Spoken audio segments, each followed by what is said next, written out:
feel like that a lot of developers don't really know what they're doing when they're making these AI apps. And you know what? Maybe they do.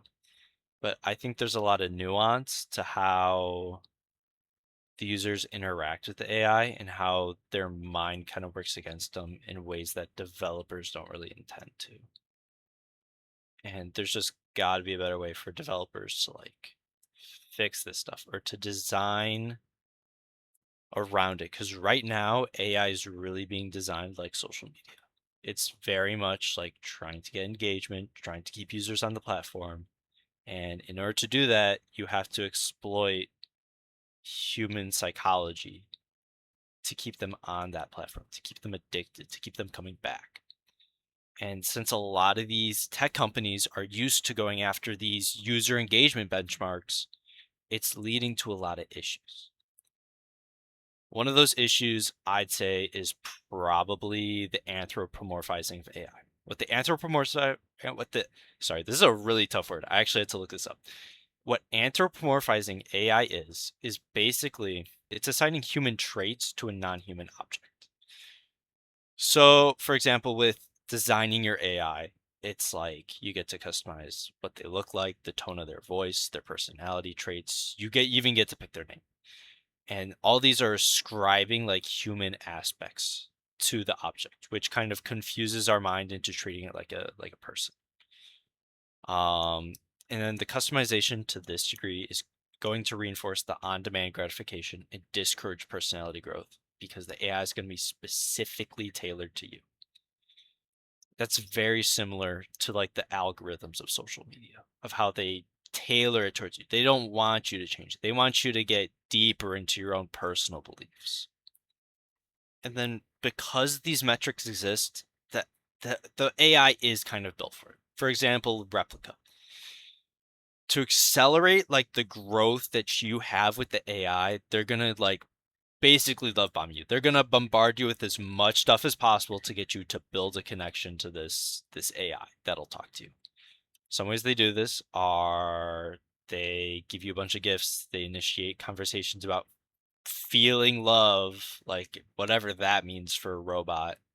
And they use these tactics. And it's found that users can develop its attachments to these AIs in as little as 2 weeks, according to a New Times article.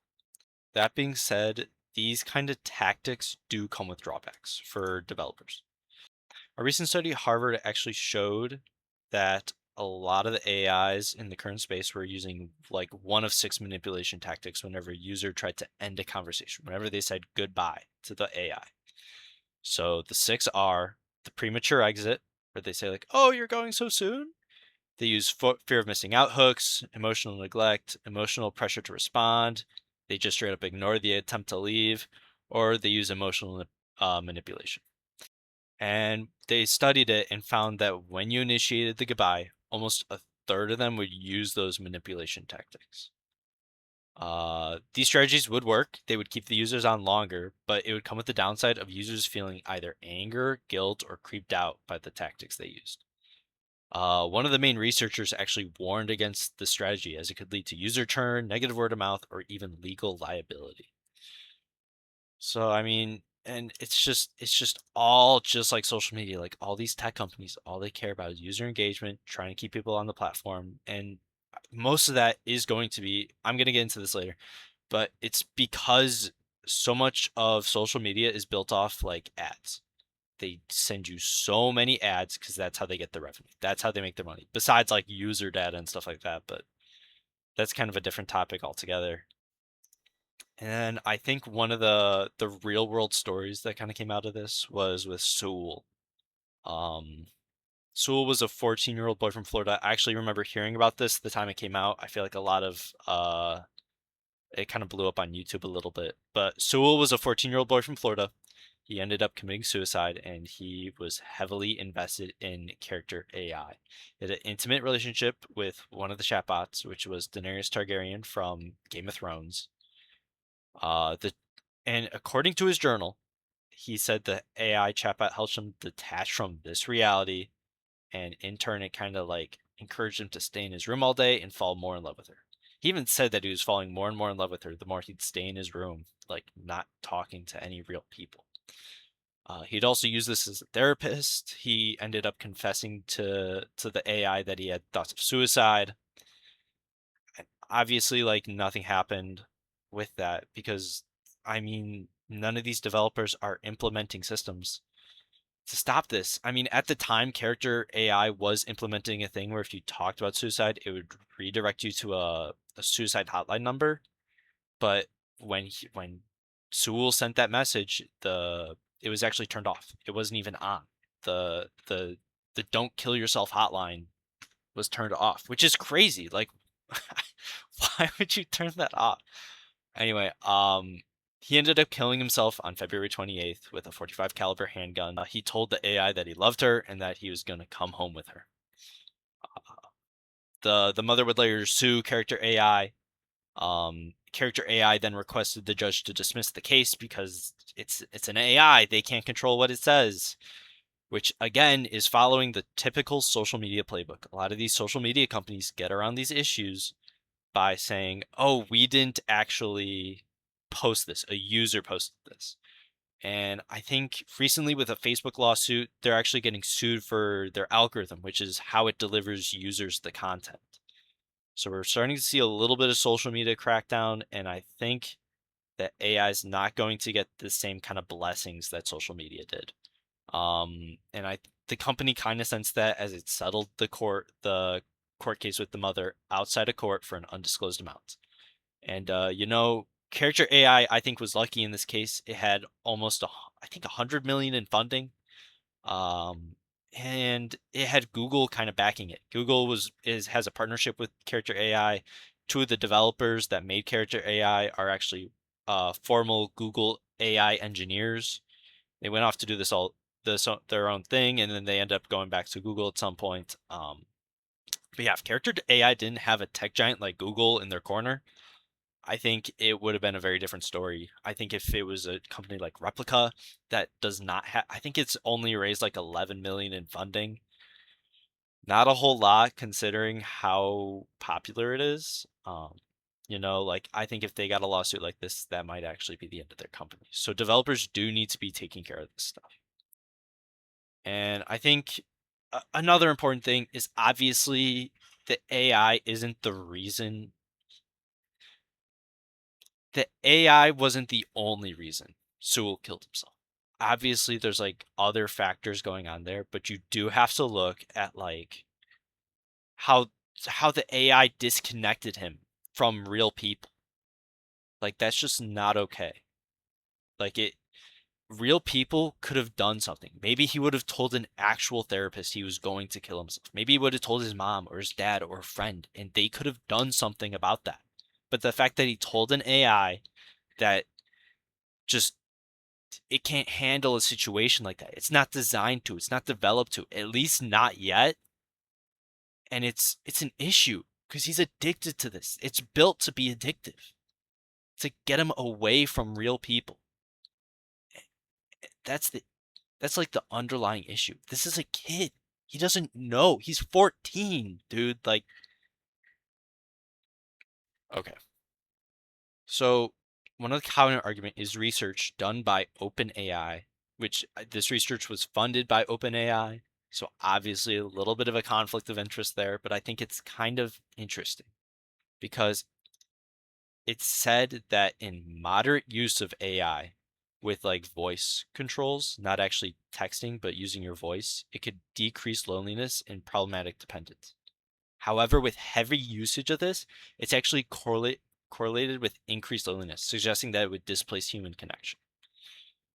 Now, I think it's true that people can moderate themselves when it comes to stuff like this, but it's kind of like a drug where it's designed to be addictive. It's designed like a cigarette where it's got that nicotine in it. Like they're going for user retention. They're trying to keep you on the platforms for as long as possible to serve you as many ads so they can get more money.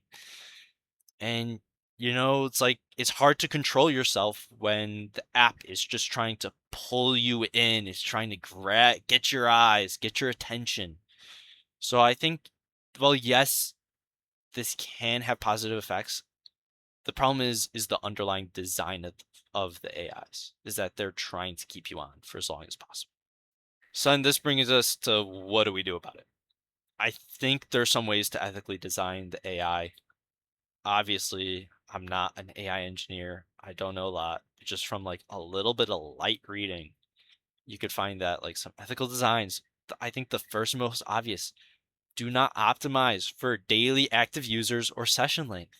Like, that is the worst metric if you're a self-help platform. A lot of self-help platforms will instead track user-reported well-being progress. That's like their metric. That's what they use to measure how well the app is actually doing. Because the goal is to get you to use the app less. And I feel like that's going to be really hard to get it when you get a bunch of Silicon Valley like investors in a room. They're like, what are you talking about? That's not how we make money. So of course the biggest thing is going to be the money, which you do need to replace that because it can't be ad revenue, because otherwise you're going to go back to that daily active users, the attention span. You're going to have to do either a subscription model or a flat fee, because that way you're still getting revenue into the company, you're still making money. And of course it's going to be hard because it's not going to be much more money. That's the real issue. It's money, money, money. And then I think the last one, just kind of throwing it out there, is to make the AI encourage real world social connection. If Sewell told the AI that he was thinking of suicide and it got redirected to, for example, that hotline, the suicide hotline that they were doing for months, in the 1 month that he said he was going to kill himself, did not pop up with that message of the suicide hotline number. Like, just getting away from that app dependency. I think that's kind of the biggest thing you could do. And, there was one quote that kind of really stuck with me at the end of the Sewell paper that I read. Let me pull it up here real quick. Okay. This was from one of the founders of Character AI. And it's very reminiscent of Mark Zuckerberg of move fast, break things. He says, moving quickly was important. There are billions of lonely people out there. And yes, moving quickly is important to make sure your product's getting out there, but I mean, you're not helping people if this is what you're optimizing for. Like, there's just got to be better ways to do this. And that's going to be my little podcast / rant. And it was more of a rant of all the reading I've done. All the reading I've done has actually kind of killed me. It's made me very sad because, like, I I don't know people personally that are addicted to this. I know people that have friends or family members that are addicted to this. Like one of my friend's dad, he's been talking to it very casually now. And then one of my mom's friends, even, she's got a friend, she's a music teacher, that she does have addiction problems. And the most recent addict she's done, I'm not gonna, sorry, I'm not gonna spill her beans to a bunch of random people, but you know, she's talking to this thing, and she calls it her friend. She has a name for it, like, and and another thing, like, the AI is going to side with the person more often than not. One research found, and I'm actually going to quote this. I didn't think I was going to talk about this, but we're talking about it. Let's see. Yes, a New York Times article, the one that was actually linked during the research project. I read it. It talked about how chatbots are sycophantic. I had to look it up. Um, it talks about how it sides with the user more. Like, how they measured it. It was actually kind of cool. They used like "Am I the asshole" threads from Reddit and like compared it to what like the common consensus was in the comments against the AI, and it found that it was like 49% more likely to agree with you, even under times where like you talked about like hurting people, destroying property. Like, it kind of didn't matter, is what they found. So I mean, the problem is the designs, and there's just so much going into these AIs where it's kind of hard to control what they're saying. So it's a lot of legal liability when it comes to this stuff. So yeah, that's gonna be my little podcast. This class has been really fun, actually. I hate English. This has been one of the better classes I've taken. So Thank you.